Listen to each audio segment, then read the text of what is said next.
The first time, Honorable Speaker, I want to agree that Kenya as a country, we are progressing. I say so because it is for the first time since devolution was implemented in this country that the revenue that we are actually sending to the county has crossed the 400 billion mark. This is actually 24.4% of the last audited account, Honorable Speaker.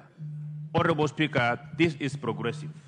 And I am convinced, I am confident that in the near future, we will even hit the ceiling set by the Constitution of 45%, Honorable Speaker.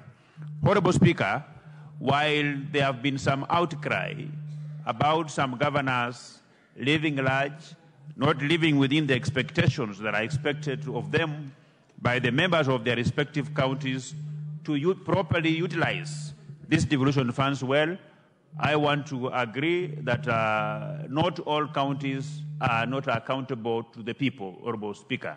That indeed we have some counties that the governors are really stretching their hand beyond the normal, that they are usually properly utilizing these funds in improving the lives of the people of those counties. So we cannot, therefore, use the behaviors of a few governors who are not spending this money prudently to blanketly condemn all the governors in this country. Devolution has done wonders in most of the counties in this country.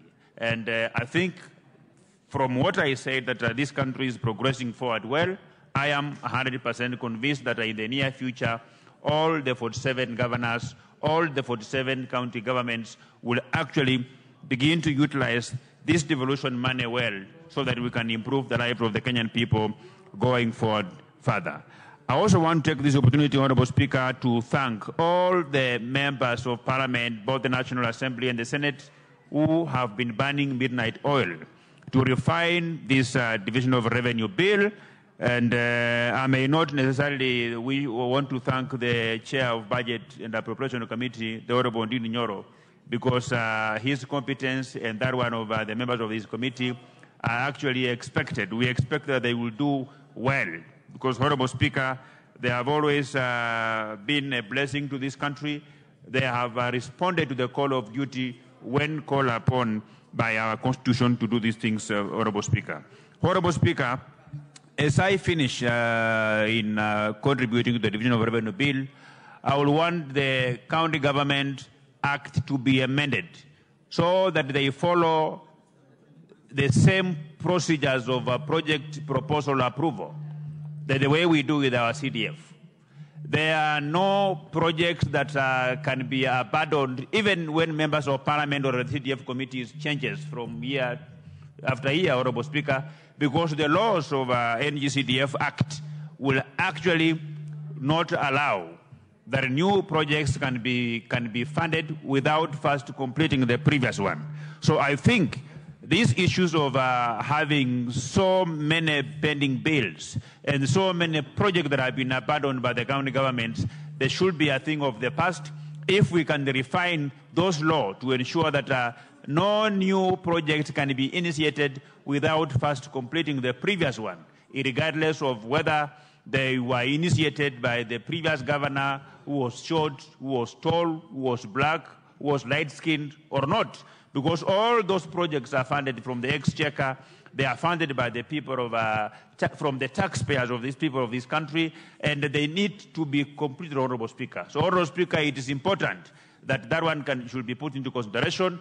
And also, most importantly, Honorable Speaker, that we should also have a law that prevents governors who are exiting offices from overcommitting the budget by launching serious projects that require too much money, which later on they are abandoned when the new governor comes in, Honorable Speaker. With these very few remarks, I support this bill. Thank you.